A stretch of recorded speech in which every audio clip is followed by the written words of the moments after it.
નમસ્કાર, આપ જોઈ રહ્યા છો ગુજરાતી મનપસંદ ન્યૂઝ ચેનલ Z24 કલાક 2022ના મહાસંગ્રામ સાથે હું છું નિધિ।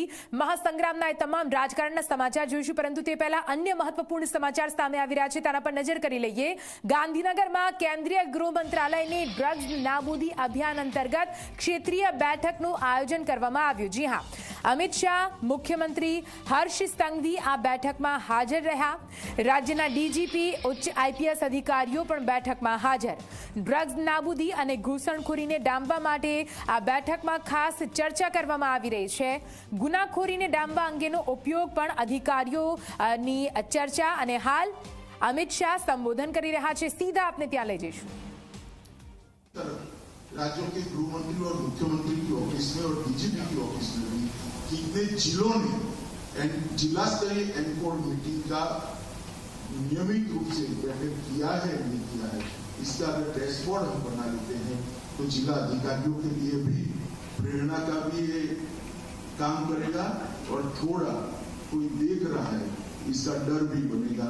मुझे लगता है जब तक जिला स्तरीय एनकोड समिति अपना काम ढंग से नहीं करती है ये अभियान हम नीचे तक नहीं पहुंचा पाएंगे। इसके तहत हमने राज्य और केंद्रीय एजेंसियों के बीच में प्रभावी समन्वय बनाने के लिए भी एक कार्य योजना बनाई है।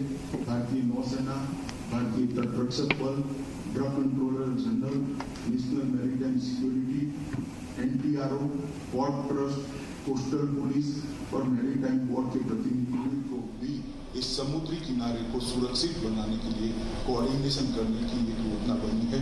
मुझे लगता है राज्य जब तक ये कोऑर्डिनेशन ठीक से नहीं करेंगे, भारत सरकार एक काम को अंजाम तक नहीं। राज्यों ने भी ये सारी एजेंसियों के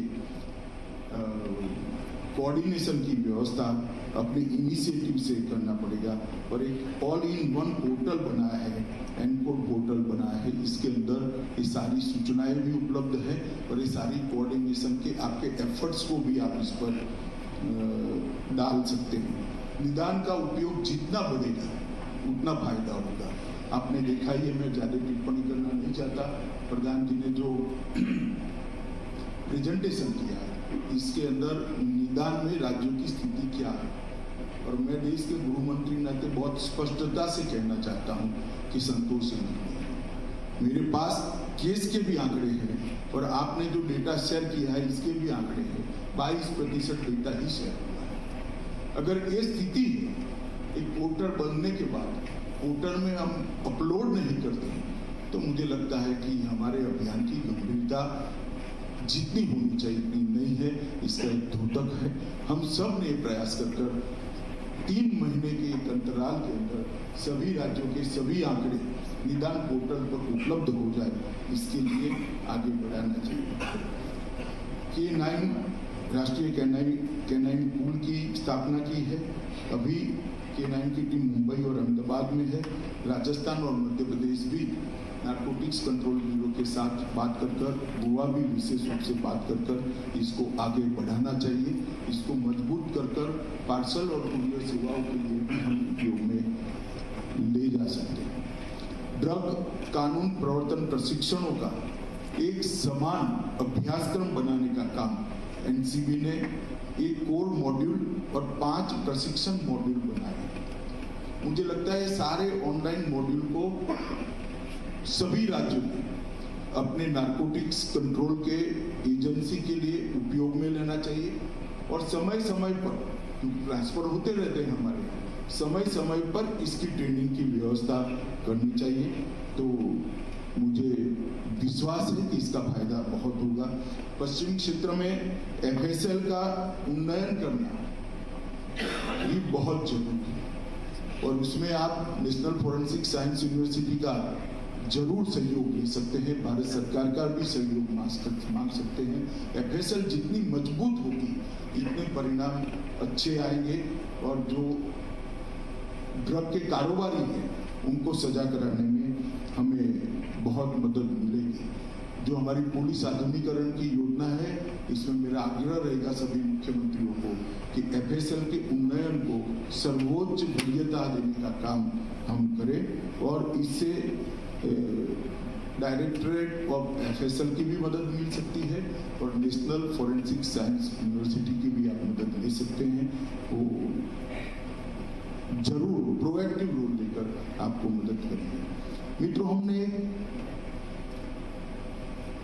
इन्वेस्टिगेशन के लिए एक नए अप्रोच को एनसीबी ने विगत 2 साल से नीचे आपके सामने रखा है। टॉप टू बॉटम और बॉटम टू टॉप अप्रोच। एक छोटी सी की भी पान की दुकान पर ड्रग बांटने वाला कोई व्यक्ति पकड़ा जाता है तो हम उसको एक केस के रूप में नहीं दे सकते। वो ही केस को देश में कहां से वो एंटर हुआ वहां तक इन्वेस्टिगेशन करना हमारा काम है। पूरे नेटवर्क को हमने आइडेंटिफाई करना चाहिए। और एक किसी बंदरगाह पर बड़ी ड्रग की खेप पकड़ी जाती है तो व्यक्ति भी अंततः गोता पकड़ा जाता है। इसके नीचे के नेटवर्क को भी अगर हम इन्वेस्टिगेशन नहीं करते हैं तो ये पूरे नेटवर्क को हम कभी तहस नहस नहीं कर सकते। मेरी बात को कोई अन्यथा ना ले, मैंने सिलेक्टेड 100 केसों का अध्ययन खुद करा है, एक टीम बनाकर। बहुत सारी जगहों में जो पकड़ा गया इसी को केस माना गया, इसको चार्जशीट कर लिया गया और सजा हो गई, इसको उपलब्धि माना गया।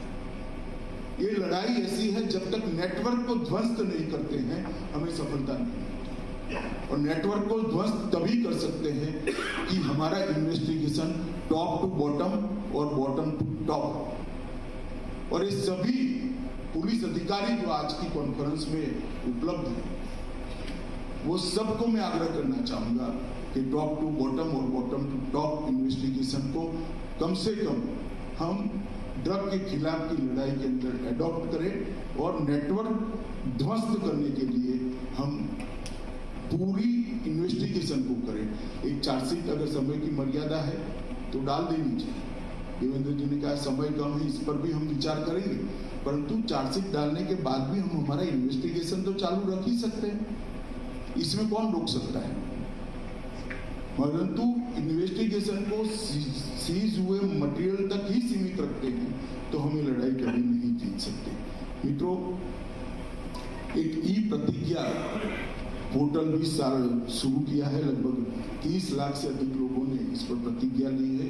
ये जागरूकता अभियान का एक हिस्सा है। मुझे लगता है इसको भी हमें आगे बढ़ाना चाहिए। ड्रग एडिक्ट्स के उपचार, पुनर्वसन और सामाजिक पुनः एकीकरण, इसका समाज स्वीकार कर ले, इस दिशा में भी सरकार की भूमिका बहुत महत्वपूर्ण है। अगर समाज उसको तिरस्कृत दृष्टि से देखना चालू करता है तो इसके पास मजबूरी से वो फ्रस्ट्रेशन से फिर से ड्रग के रास्ते पर चला जाएगा। तो हमने इस पर भी बहुत मजबूती से के साथ आगे बढ़ना चाहिए। मैंने दोनों कॉन्फ्रेंस में कहा है कि जो केस ऐसे हो जो अंतर्राज्यीय और अंतर्राष्ट्रीय हो, वो केसों को आप जरूर एनसीबी को रिफर करें। इस क्षेत्र से 6 केस एनसीबी को दिए गए हैं, इसकी डिटेल जांच हो रही है। परंतु मेरा आग्रह है कि राज्य पुलिस को ही इसका यश हम देंगे, आप जरा भी चिंता मत करें। परंतु अंतर्राज्यीय और अंतर्राष्ट्रीय इन्वेस्टिगेशन जब तक नेशनल एजेंसी अपने हाथ में नहीं लेती है, ये नहीं।